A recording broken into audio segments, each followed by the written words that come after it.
L'abondance financière. Un mystère? Pourtant, la clé se trouve peut-être là où on ne l'attend pas, enfouie au cœur même des Écritures. On nous a longtemps présenté un Dieu de la pauvreté, un Dieu qui privilégierait l'humilité et la pénurie. Une vision tronquée, une image déformée de la réalité spirituelle. Car la Bible, loin d'être un plaidoyer pour la misère, est en fait un manuel de prospérité, un guide complet et intemporel pour une vie riche, non seulement matériellement, mais surtout spirituellement.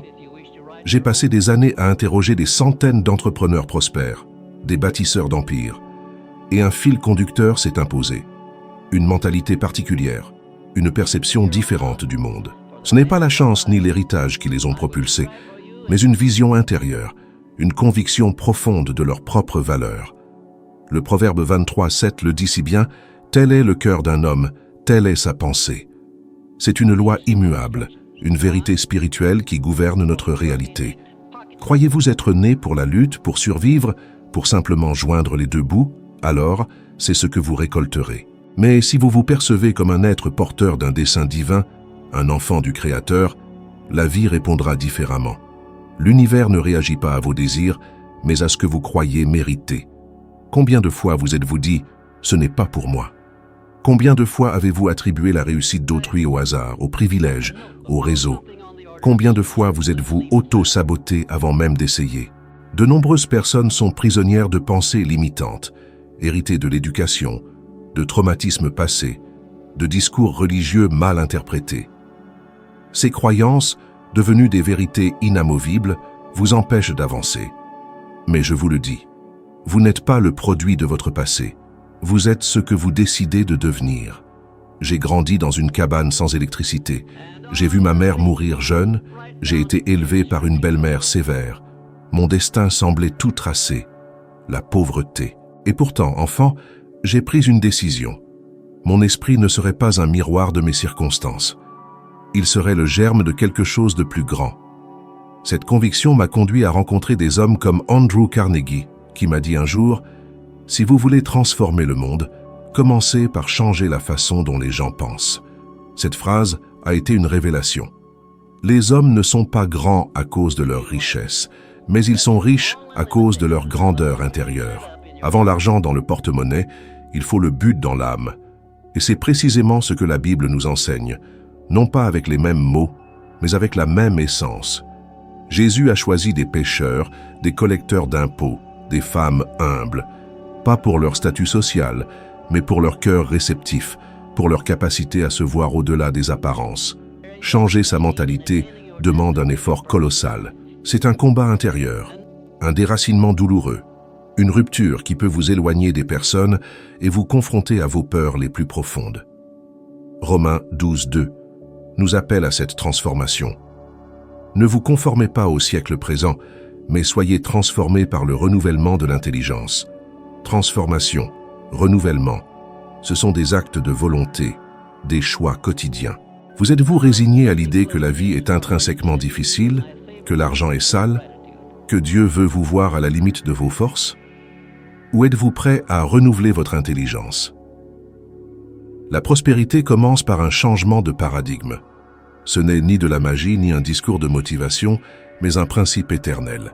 Des études scientifiques corroborent cette réalité. Une mentalité positive, ancrée dans la foi et le but, réduit l'anxiété, améliore la stabilité financière et le bien-être.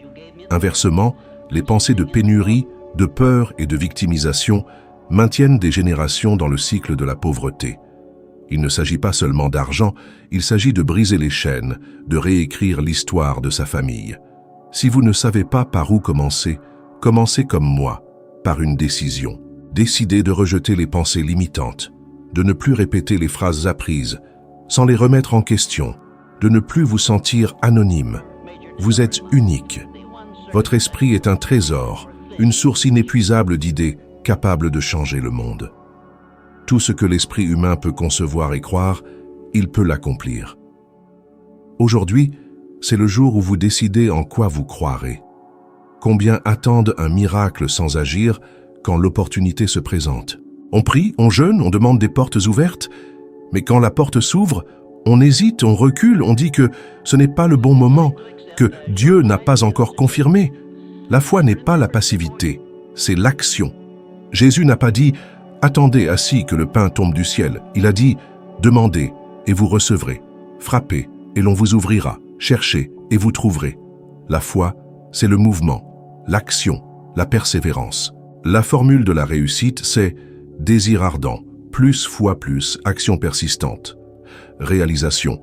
Jacques le dit si bien, la foi sans les œuvres est morte. La différence entre une vie de rêve brisé et une vie accomplie ne réside pas dans le désir, mais dans l'attitude, dans la capacité à allier la foi à l'action constante. J'ai écrit « Pensez et devenez riche ». Personne ne voulait le publier. On disait que c'était trop audacieux. J'aurais pu abandonner, mais j'ai persévéré. J'ai continué à frapper aux portes. Et finalement, un oui a transformé ma vie et celle de millions de lecteurs. Les miracles n'arrivent pas dans le vide, ils nécessitent notre implication. Pensez à la multiplication des pains. Jésus a demandé qu'on apporte ce qu'on avait, et il a multiplié. Dieu utilise ce que vous lui offrez.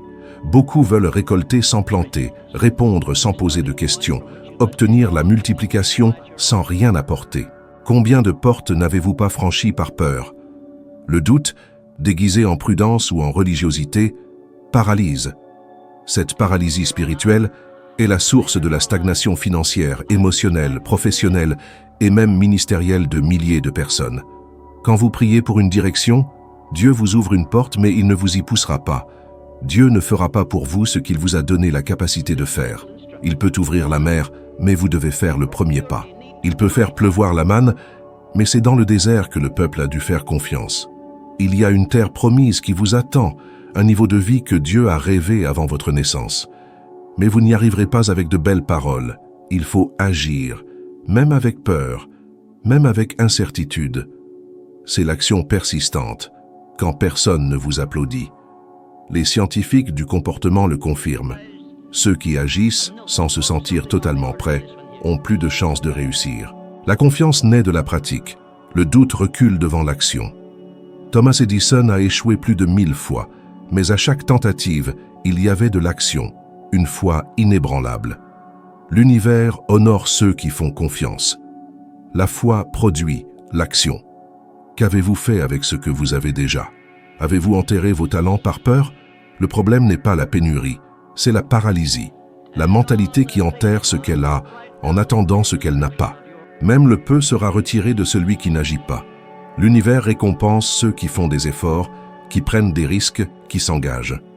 Si vous êtes cette personne, préparez-vous, car le mouvement de la foi est comme une graine semée. En silence, sous terre, une transformation s'opère. Ne vous attendez pas à ce que les circonstances s'alignent. Alignez-vous vous-même. Agissez. La porte est là. Attendez-vous à la frapper avec foi, courage et détermination.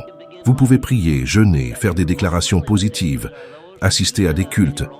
Mais si au fond de vous, vous vous sentez petit, indigne, limité, tout cela ne sera que de l'eau versée sur un sol aride.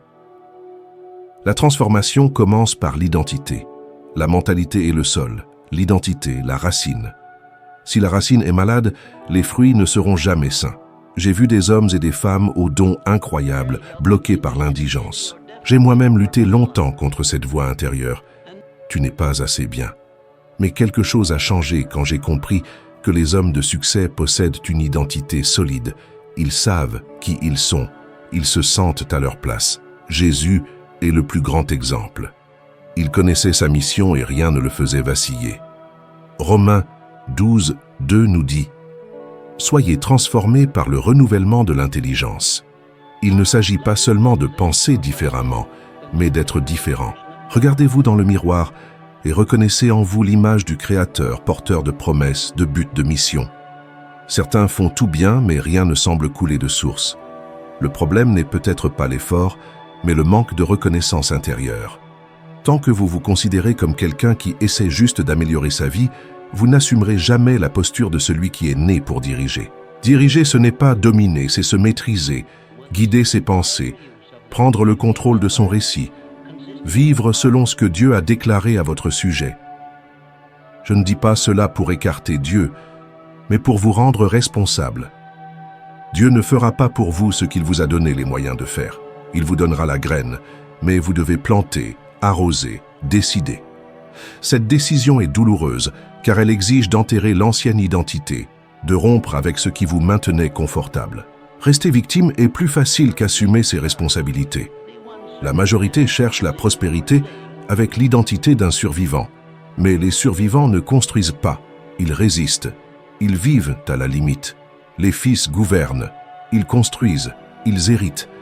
Vous n'êtes pas né pour la médiocrité, vous avez un appel, quelque chose qui peut transformer les réalités, ouvrir des chemins. Mais cela ne se manifestera que lorsque vous cesserez de vous cacher derrière des excuses. Vous avez vécu comme un héritier ou comme un mendiant? Avez-vous la posture de quelqu'un qui porte l'esprit du Créateur ou la mentalité de quelqu'un qui croit que la vie est difficile pour tout le monde? L'identité, ce n'est pas quelque chose qu'on acquiert en un cours, c'est quelque chose qu'on cultive. C'est pourquoi beaucoup ne prospèrent pas.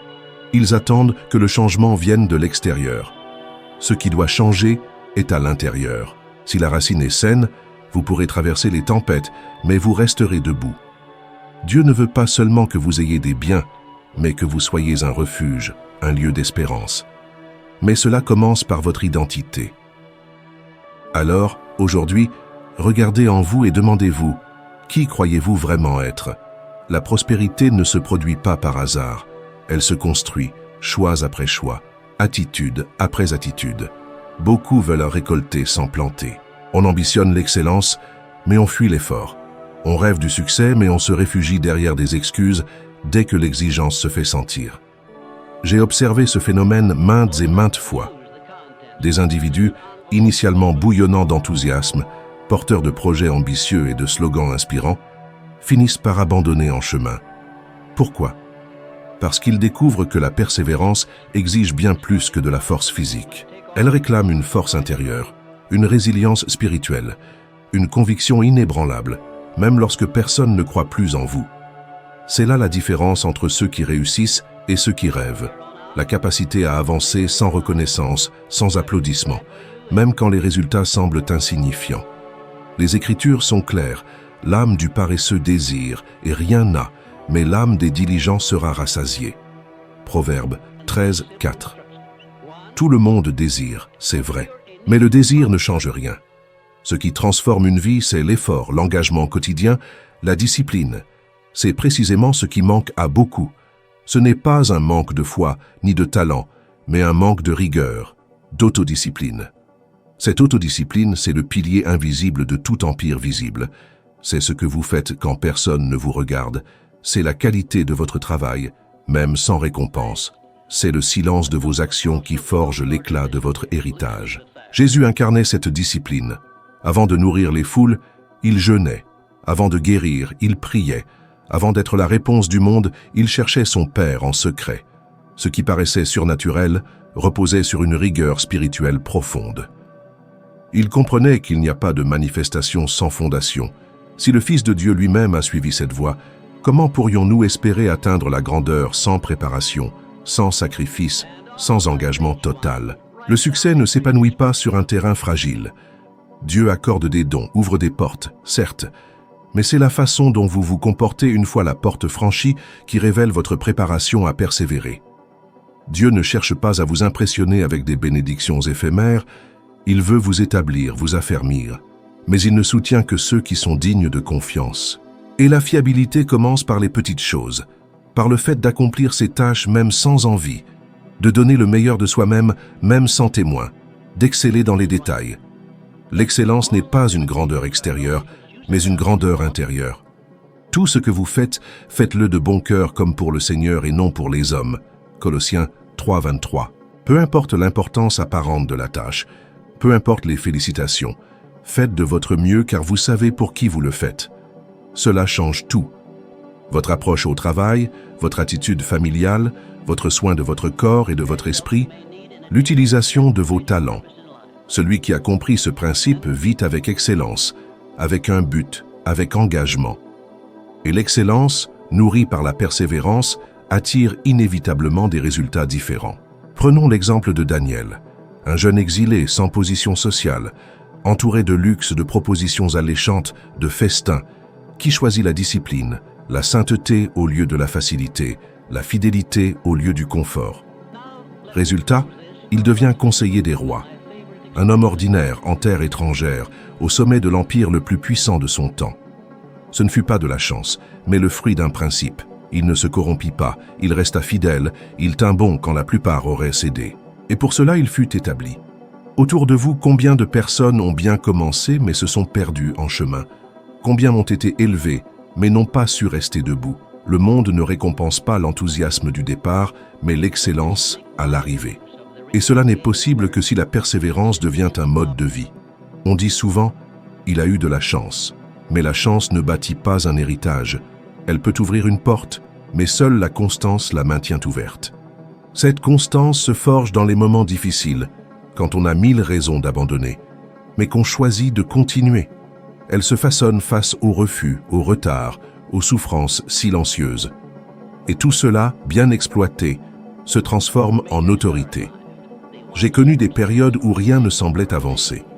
J'écrivais, j'enseignais, je m'investissais, sans voir de résultats. Le doute s'insinuait. Est-ce que ça vaut le coup? Suis-je sur la bonne voie? Mais la persévérance, c'est une graine qui pousse même dans l'invisible. Elle n'a pas besoin de scène ni de public, juste d'un cœur engagé envers ce que Dieu a planté. Peut-être traversez-vous cette phase aujourd'hui, semant en secret, faisant votre part, vous efforçant chaque jour sans voir le fruit, sans récompense. Ne vous arrêtez pas. Le temps de la récolte n'arrive pas à ceux qui attendent, mais à ceux qui sèment avec excellence, avec foi, avec constance. Si vous persévérez, si vous résistez à l'envie d'abandonner, si vous refusez de vivre comme la majorité, alors un jour, tout aura un sens.